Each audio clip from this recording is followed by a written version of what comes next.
Hello friends welcome to my Dishmala YouTube channel. तो बंधुरा आज के আমরা দেখাবো কিভাবে আপনারা ট্রেড লাইসেন্স আপনারা কিভাবে আবেদন করবেন অনলাইন থেকে।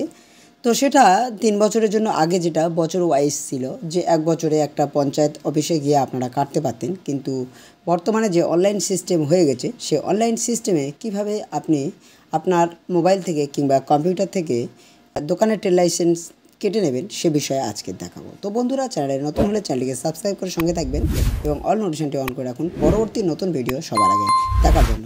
তো বন্ধুরা আপনারা কিন্তু 150 টাকা থেকে শুরু করে 2500 টাকা পর্যন্ত ট্রেড লাইসেন্স কাটতে পারবেন। তবে যারা ছোটোখাটো দোকান, যাদের দোকানে খুব কম বেচাকেনার মধ্যে তাদের চলে, সেক্ষেত্রে তাদের অত টাকা দিয়ে লাইসেন্স না করেও তারা 150 টাকায় কীভাবে 3 বছরের জন্য লাইসেন্স করবে বা 250 টাকা দিয়ে কিভাবে 3 বছরের জন্য লাইসেন্স করবে সে বিষয় নিয়ে আলোচনা করব আজকের এই ভিডিওতে।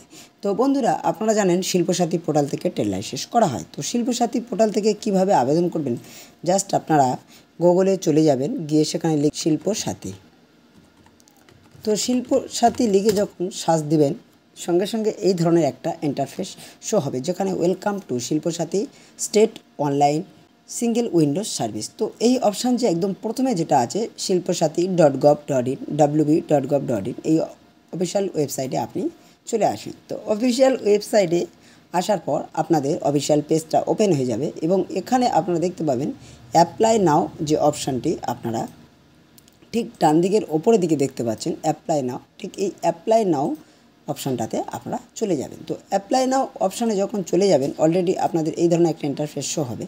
তো যাদের সার্টিফিকেট করা আছে তারা এখান থেকেই তাদের জন্য লগ ইন করতে পারবে। এবার সার্টিফিকেট করা আছে বলতে গেলে যারা এই সার্টিফিকেটের কাজ একবার করেছে তাদের জন্য একবার আইডি পাসওয়ার্ড বানাতে হবে। তো আমার আইডি হচ্ছে কি আমার মোবাইল নম্বর এবং আমি পাসওয়ার্ডটা এখানে দিয়েছি। দেওয়ার পরে ক্যাপচা কোডটা যেমন আছে, যেমন 7+10 17 নম্বরটি এখানে বসিয়ে দেবেন। তো বসিয়ে দেওয়ার পর আপনার পোর্টাল কিন্তু লগ ইন হয়ে যাবে। তো অলরেডি পোর্টালটা লগ ইন হয়ে গেছে। এখান থেকে আপনারা সরাসরি নতুন ট্রেড লাইসেন্সটা আবেদন করবেন। তো বন্ধুরা এখানে লগ ইন করার সঙ্গে সঙ্গে এখানে আপনার নাম বা প্রোফাইল ওপেন হয়ে গেছে, আপনারা দেখতে পাচ্ছেন। তো জাস্ট এখান থেকে আমি নতুনের জন্য আবেদন করব। তো আমি এখানে অনেকগুলো সার্টিফিকেট করেছিলাম, এখান থেকে সার্টিফিকেটগুলো দেখতে পাচ্ছেন। তো জাস্ট ফিরে আবার সার্টিফিকেট নতুন একটা আবেদন করব। তো জাস্ট আমরা চলে যাব অল সার্ভিসে আমরা চলে যাব। অল সার্ভিসে চলে যাওয়ার পর এখানে একটা সার্চ বাটন, এখান থেকে আপনারা এটা 100 করে নিন। তো এখানে ট্রেড লাইসেন্স বলে লিখবেন, AD ট্রেড লাইসেন্স। তো আপনারা যখন TRAD লিখে সার্চ করবেন, লেখার পর দেখবেন আপনাদের এখানে একদম প্রথম অপশান যেটা আছে panchayat and rural development trade licence. তো এই অপশানটাতে আপনারা একবার ক্লিক করে নেবেন। তো ক্লিক করে নিলে এই অপশানটাতে আপনারা ক্লিক করে ক্রিয়েট ক্যাপ যেটা লেখা আছে এই ক্রিয়েট ক্যাপে আপনারা চলে যাবেন। তো ক্রিয়েট ক্যাপ আমিও করে নেব। তো জাস্ট প্রথমটাই সিলেক্ট করে নেবেন, কেউ 2-3টে সিলেক্ট করবেন না, তো করলে তাহলে মুশকিল হয়ে যাবে। তো জাস্ট আপনারা প্রথমটা সিলেক্ট করে নেবেন, নিয়ে ক্রিয়েট ক্যাপ করবেন। তো ক্রিয়েট ক্যাপ করার সঙ্গে সঙ্গে আপনাদের আবার একটা নতুন পেজ ওপেন হয়ে যাবে এবং এখানে একটা অ্যাপ্লাই নাও বলে অপশন বা অ্যাপ্লাই অনলাইন যে অপশানটি এখানে দেখতে পাচ্ছেন ঠিক ওই অপশানে আপনারা ক্লিক করবেন। তো স্টেপ ওয়াইজ আপনারা দেখতে থাকুন কেমনভাবে আবেদন করা হয় বা কিভাবে কি নাম ধরে সার্চ করলে ওই অপশানটি বের হবে আপনারা দেখুন। তো জাস্ট এখান থেকে ডিস্ট্রিক্টটা আপনি সিলেক্ট করে নেবেন, এখান থেকে ব্লক সিলেক্ট করে নেবেন, যে ব্লকে আপনি করেছেন আর কি। ধরুন আপনি এক গ্রামে আছেন, অন্য গ্রামে গিয়ে দোকান করেছেন সেটা হয়, বা এক জায়গায় বাড়ি আপনার, অন্য জায়গায় এক জায়গায় আধার কার্ডের ঠিকানা, অন্য জায়গায় দোকানের ঠিকানা, সেক্ষেত্রে আপনি কিন্তু এটা দোকানের অ্যাড্রেসটা দেবেন। তো এখানে ডিটেলস অফ প্রপোজ স্টেট যেটা আছে, তো জাস্ট এখান থেকে ব্লক বা গ্রাম পঞ্চায়েতটা আপনি সিলেক্ট করে নেবেন, কোন গ্রাম পঞ্চায়েতের এলাকাতে আপনি দোকানটা করেছেন।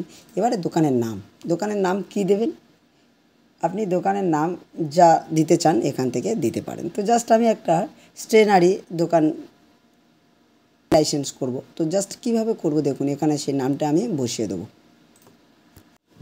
তো ফ্রেন্ডস এখান থেকে আমি আমার যে দোকানের নাম সেটা আমি লিখে নিয়েছি, Haldar cosmetic and gift house. তো এটা লিখে নেওয়ার পর আপনারা এখান থেকে যে অপশানটা আছে সিলেক্টেড টাইপ, এই অপশানটাতে আপনারা কোন কোন ক্যাটাগরির জিনিস আপনার দোকানে থাকে সেটি কিন্তু এখান থেকে সিলেক্ট করে নেবেন। তো জাস্ট এখান থেকে আমি কসমেটিকটা সিলেক্ট করব। দ্বিতীয় যেটা থাকছে ফুড আইটেম থাকছে, ফুড অ্যান্ড কসমেটিক আইটেমটা থাকছে। আচ্ছা, তারপরে আপনারা যা যা রাখতে চান সেটা কিন্তু এখান থেকে সিলেক্ট করে নেবেন। আর কি রাখতে চাচ্ছেন জাস্ট এখানে। তো বন্ধুরা এখান থেকে প্রত্যেকটা আইটেম আমার বাছাই করা হয়ে গেছে। আমি আমার প্রয়োজন মতো এখানে আইটেমটা সিলেক্ট করেছি। তো সিলেক্ট করার পর এখানে আমি অ্যাড্রেস অফ ডিটেলস, অর্থাৎ যে দোকানে যেখানে আমি দোকান করেছি সেই দোকানের অ্যাড্রেসটা আমি এখানে বসিয়ে দেবো। তো জাস্ট আপনারা গ্রামটা বসাবেন, তারপরে সংসদটা আপনারা রোমান হরফে বসাবেন। ধরুন আপনার সংসদ হচ্ছে কত নম্বর সংসদ, তো আপনি সেই ধরনের বসিয়ে দেবেন রোমান হরফে। পাড়াটা আপনার যেমন থাকবে তেমন আপনি পাড়াটা বসিয়ে দেবেন, মানে কোন পাড়ার মধ্যে আপনি দোকানটা করেছেন। পোস্ট অফিসটাও বসাবেন আপনাদের, তারপরে পুলিশ স্টেশনটাও বসিয়ে দেবেন, তারপরে পিনকোড বসিয়ে দেবেন। তো এটা খুব একটা কঠিন ব্যাপার নয়, আপনারা কিন্তু নিজেদের মোবাইল থেকেও করে নিতে পারবেন। তো তারপরে এখানে খতিয়ান নম্বরটা আপনারা বসিয়ে দেবেন, অর্থাৎ দোকানের দাগ খতিয়ান বসিয়ে দেবেন। তো এখানে দাগ নম্বর আমি দিলাম, এখানে মৌজা নম্বরও দিয়েছি, জিএল নম্বরটা বসিয়ে দিতে পারেন। তারপরে খতিয়ান নম্বর আপনারা বসাবেন। তারপরে অ্যাপ্লিক্যান্টের ডিটেলস, অর্থাৎ কার নামে তার নামটা এখানে লিখে দেবেন, প্রোপাইটার। তো প্রোপাইটারের নাম এবং তার পদবি এখানে লিখে দেবেন, তার বাবার নাম, তার আইডেন্টি প্রুফ, অর্থাৎ কোন আইডেন্টি কার্ড তার দিচ্ছেন। তো আধার কার্ড যদি দেন তাহলে আধার কার্ডটা সিলেক্ট করে নেবেন এখান থেকে। তো আপনি যদি ড্রাইভিং লাইসেন্স দিতে চান তাহলে ড্রাইভিং লাইসেন্সটা এখান থেকে সিলেক্ট করবেন। তো জাস্ট আপনার আধার কার্ডটা এখান থেকে যেটা দেবেন সেটা এখান থেকে বেছে নেবেন, নেওয়ার পর আপনার আধার কার্ডের নম্বরটা বসিয়ে দেবেন। তো আধার কার্ডের নম্বরটা এখানে বসিয়ে দেওয়ার পর জাস্ট আপনি অনারশিপটা সিলেক্ট করে নেবেন, যেহেতু এটা পার্সোনাল সিলেক্ট করে নেবেন। নেওয়ার পর আপনারা ক্যাটাগরি দেবেন। তো ক্যাটাগরিটা কি জিপি সিটিজেন, এটা অবশ্যই করে প্রত্যেকে করবেন। তো করার পর আপনারা মোবাইল নম্বরটা বসিয়ে দেবেন, অর্থাৎ যে মোবাইল নম্বরটা ওনার আধার কার্ডের সঙ্গে লিঙ্ক আছে হোক, যে কোনোভাবে হোক আপনারা এটা বসিয়ে দেবেন। তো একটা আধার কার্ড নম্বর মোবাইল নম্বর আপনারা বসিয়ে দেবেন। দেওয়ার পর এখানে address of applicant same as above, অর্থাৎ আপনার এই অ্যাড্রেসের সঙ্গে যদি এই অ্যাড্রেসটা সেম থাকে তাহলে আপনারা এটা একই করবেন, অর্থাৎ অ্যাপ্লিক্যান্টের ডিটেলস এবং অ্যাড্রেস ডিটেলসটি সমস্তটি একই আছে, তাই এখানে আপনারা সেম করে দিন। এখানে টিক চিহ্ন মারলে আপনাদের কিন্তু এটা সেম হয়ে যাবে। তো তারপরে নেক্সট আমি চলে আসব যে দোকানটা আমার কত দোকান। জাস্ট আমার দোকানটা এই রকম। তো দেওয়ার পর আপনারা কতজন কাজ করেন,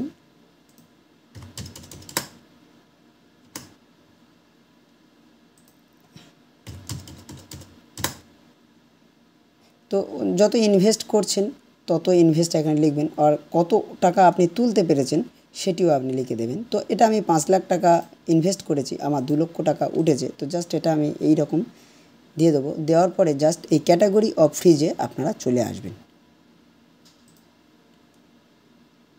তো চলে আসার পরে এখান থেকে আপনারা কিন্তু খুব কম খরচে 150 টাকা দিয়ে কিন্তু লাইসেন্সটি করে নিতে পারবেন, ট্রেড লাইসেন্সটি করে নিতে পারবেন। তো জাস্ট আপনার 150 টাকাটা এখানে রাখবেন, রাখার পর 7 কন্টিনিউ করে দেবেন।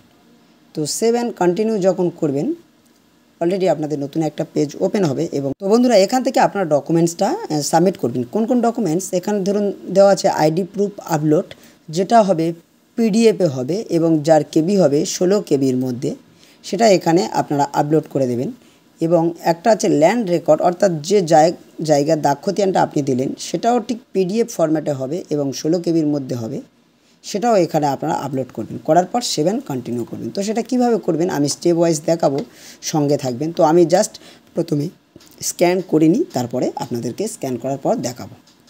তো বন্ধুরা এবার আমরা ডকুমেন্টসটা আপলোড করব। তো এখানে আইডি প্রুফ আপলোড, তো আইডি প্রুফে আমি চলে যাব। তো আমি যেখানে ডকুমেন্টসগুলো স্ক্যান করে রেখেছি আপনারা সেখানে দেখুন। তো কেননা এই ডকুমেন্টসটা 16 কেবির মধ্যে কিন্তু আপনাদের মেনটেন্স করতে হবে। তো এটা অলরেডি 10 কেবি আছে, আর এটা এবং আপনাদের আছে 4 কেবির মতো। তো এটা আমি একবার ভেরিফাই করে দেখে নেবো যে আধার কার্ড দিচ্ছে কিনা। তো জাস্ট আপনারা দেখবেন যে এই ডকুমেন্টসগুলো স্ক্যান করলে খুব একটা পরিষ্কার আসবে না, খুব ঝাপসা টাইপের আসবে। এলেও দিতে হবে, কারণ তাদের 16 কেবির মধ্যে যতটুকু হয়। তো জাস্ট আমি আধার কার্ডটা সিলেক্ট করে নিলাম, নেওয়ার পর এটা আপলোড করে দেব। তো এখানে আপলোড প্রসেসিংয়ে আছে, আপলোড এলে অলরেডি একটা আপলোডেড বলে দেখাবে।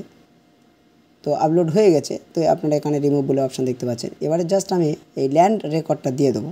তো ল্যান্ড রেকর্ডে গিয়ে আবার আমি ল্যান্ড রেকর্ডটা সিলেক্ট করে নেব, নেওয়ার পর আবার আপলোড করে দেবো। তো এখানে সিলেক্ট করার পর এটাকে আপলোড করে দেবেন, দেওয়ার পর দেখবেন দুটো সাবমিট নিয়েছে। নেওয়ার পর এবার সেভ অ্যান্ড কন্টিনিউ করে দেবেন। সেভ অ্যান্ড কন্টিনিউ করে দিলে আপনাদের নতুন ফিরে একটা পেজে নিয়ে যাবে। তো জাস্ট এই পেজটাকে আপনি স্ক্রল ডাউন করে একবার দেখে নেবেন। তো দেখার কিছু নেই, এটা খুব একটা কঠিন জিনিস নয় খুব। তো জাস্ট এইভাবে আপনারা প্রসেসটা কমপ্লিট করে দেবেন। তো আমার এখানে এটা পেন্ডিং আছে, কারণ ফিস পেমেন্ট অ্যাপ্লাই এগুলো সব পেন্ডিং হয়ে আছে। এবার আপনি এটাকে পেমেন্ট করবেন। তো কীভাবে পেমেন্ট করবেন, জাস্ট আপনারা ড্যাশবোর্ডে চলে আসবেন। এই যে ড্যাশবোর্ড অপশানটা, ড্যাশবোর্ডে চলে আসবেন। ড্যাশবোর্ডে চলে আসলে আপনাদের কিন্তু এখানে পে নাও অপশান অলরেডি সিলেক্ট হয়ে গেছে। তো জাস্ট আপনারা এখান থেকে এসে আপনারা পে নাও করে দেবেন। পে নাও যখন যাবেন এখান থেকে আপনাদের যে পেমেন্ট সিস্টেম থাকবে আপনারা কিন্তু এই 150 টাকা কনফার্ম পেমেন্টে গিয়ে পেমেন্ট করে দিতে পারেন। তো এখান থেকে আমি পেমেন্ট অপশানে চলে যাব। যাওয়ার পর আপনি যদি ফোনপে দিতে চান তো ফোনপের ইউপিআই আইডিটা এখানে বসিয়ে দেবেন, কিংবা যদি আপনি মোবাইল নম্বর দিতে চান তো এইভাবে আপনারা প্রসেসটি আপনারা করে দেবেন। এইভাবে দিলে আপনাদের কিন্তু পেমেন্ট সাকসেসফুল হয়ে যাবে। তো বন্ধুরা, এই ছিল আজকের ভিডিও। আশা করি প্রত্যেকে বুঝতে পেরেছেন। যদি না বুঝতে পারেন অবশ্যই আমার কমেন্টে কমেন্ট করবেন। ভালো থাকবেন, সুস্থ থাকবেন। ডিএস বাংলার সঙ্গে সদা সর্বদা জুড়ে থাকার জন্য আপনাদের অসংখ্য ধন্যবাদ জানাই।